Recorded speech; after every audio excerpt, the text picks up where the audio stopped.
protecting automakers in Europe in the form of additional tariffs on Chinese-built electric vehicles.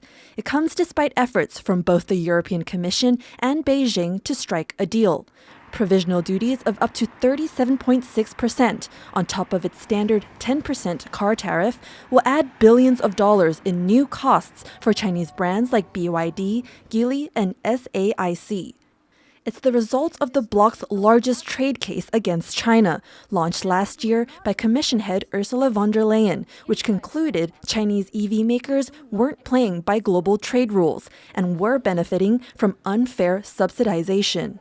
As we've seen for the past years, China has failed to address those grievances that the EU has raised, in particular in market access and excessive subsidies. So this is what led to the Commission to really step up its game to protect European interests and European competitiveness. But not all member states are on the same page. France is among one of the strongest backers, while Germany wants Brussels to drop the tariffs, as German car makers fear retaliation from Beijing. A third of their sales last year were in the Chinese market. German Economy Minister Robert Habeck recently went to Shanghai to maintain good relations with his Chinese counterparts. What I suggested to my Chinese partners today, that the doors are open for discussions. And I hope that this message was heard. Tariffs are only the ultima ratio. I don't want them, and I hope nobody in Europe wants the tariffs. While EU members will still have the chance to voice concerns about the future of these tariffs in the coming weeks, they're not the only ones worried by Beijing's cheap EVs. Turkey and Brazil are also going ahead with their own tariff plans on Chinese EV imports, while Indonesia is set to impose up to 200% tariffs on Chinese goods to counter dumping.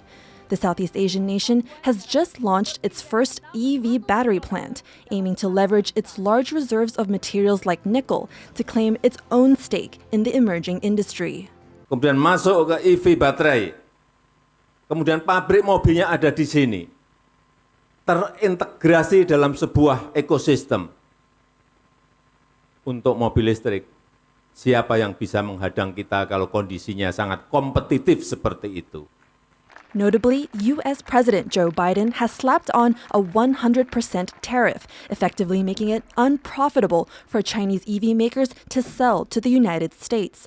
Trade analysts say Washington has learned its lesson, having previously waited until domestic industry was damaged by surges in Chinese imports, but that their hardline approach this time could impact trade relations with other countries.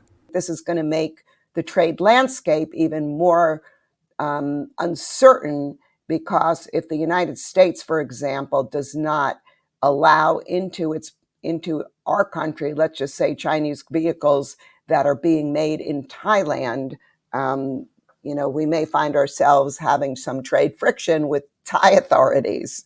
With potential to redraw global trade maps, economists are watching for Beijing's reaction.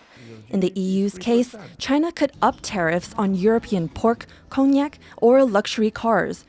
But with negotiations still on the table, all will depend on how much Beijing is willing to compromise and how far the Commission is willing to go to protect European interests. Huang and Joyce Tseng for TaiwanPlus.